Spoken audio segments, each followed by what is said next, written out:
ఓం అస్మద్గురుభ్యో నమః. వసుదేవసుతం దేవం కంసచాణూరమర్దనం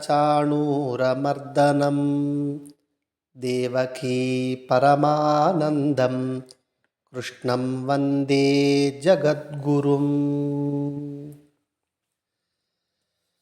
శ్రీకృష్ణ పరమాత్మకై బృందావనంలో ప్రతి అణువు నిరీక్షించింది.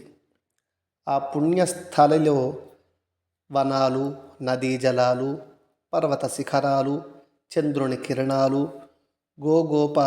గోపికామణులు, ఇవి అవి అననేల చేతన అచేతనలన్నీ కృష్ణుని దయా వీక్షణానికై నిరీక్షించాయి. చల్లని వెన్నెలలో బృందావన విహారి ప్రతి మొక్కని తాకుతూ తన ప్రేమను వ్యక్తం చేశాడు. మొక్కలన్నీ ఆనందంతో కృష్ణయ్య, మాకు కూడా నువ్వంటే ప్రేమే అని తన ఆనందాన్ని వ్యక్తం చేశాయి.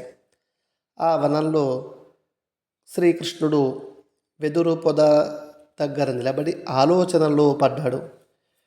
వెదురు పొద, ఏం కృష్ణయ్య, ఏదైనా చెప్పాలనుకుంటున్నావా అని అడిగింది. అవును, నువ్వంటే నాకు చాలా ఇష్టం, నిన్నొక్కతినే అడగాలనుకుంటున్నాను అన్నాడు కృష్ణుడు. నేను చేయగలిగినది ఏదైనా చేస్తాను, అడగవయ్యా అంది వెదురు పొద. అయితే బాధపడకు, నిన్ను కోసి నీ నుండి ముక్కలు తీసుకుంటాను అన్నాడు. సరే, నీ ఇష్టంతో అంటూ కృష్ణుడు వెదురు పొదలను కోస్తూ ఉంటే చూస్తూ బాధను భరించింది. వెదురు ముక్కకి రంధ్రాలు చేసి తన అధరామృతంతో గాలిని పూరించి గాయాన్ని మాయం చేశాడు మురళీకృష్ణుడు. వేణునాదంలో విశ్వాన్నే మోహింపచేశాడు. వనంలో ఉన్న వృక్షాలన్నీ వెదురు పొదలని ప్రశ్నించాయి.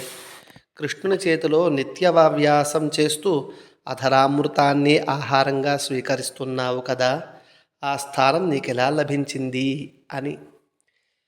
వెదురు పొద చెప్పింది, నా లోపల అంతా ఖాళీ, నా లోపల గుజ్జు కర్ర ఏమీ లేవు, అంతా ఖాళీ, కనుకనే నన్ను స్వామి పట్టాడు అని చెప్పింది.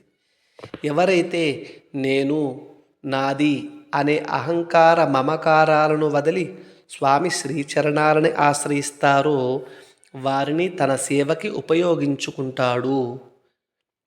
మాధవుని సేవగా సర్వ ప్రాణి సేవ చేసిన వారు మోహన మురళీగా మారుతారు. శ్రీకృష్ణుని గాన నాదము సమస్త భువనాలని మోహింపచేస్తుంది. వేదనాదాన్ని వినిపిస్తుంది, కొండలని కరిగిస్తుంది, మృగాలను సహితం పరవశింపచేస్తుంది. అడుగు పొడవు ఉన్న వేణువు తన నాదంతో అందరి చేత అడుగులు వేయిస్తుంది, నాట్యం చేయిస్తుంది.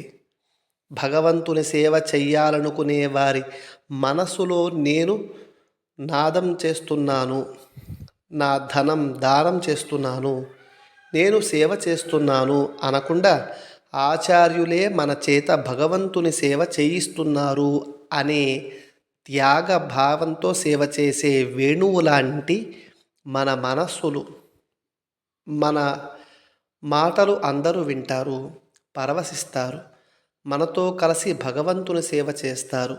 సమాజ స్వరూపుడైన శ్రీకృష్ణ పరమాత్మ సేవలో తరించుకునేవారు అహంకారాన్ని, మమకారాన్ని విడిచిపెట్టాలి. జై శ్రీమన్నారాయణ.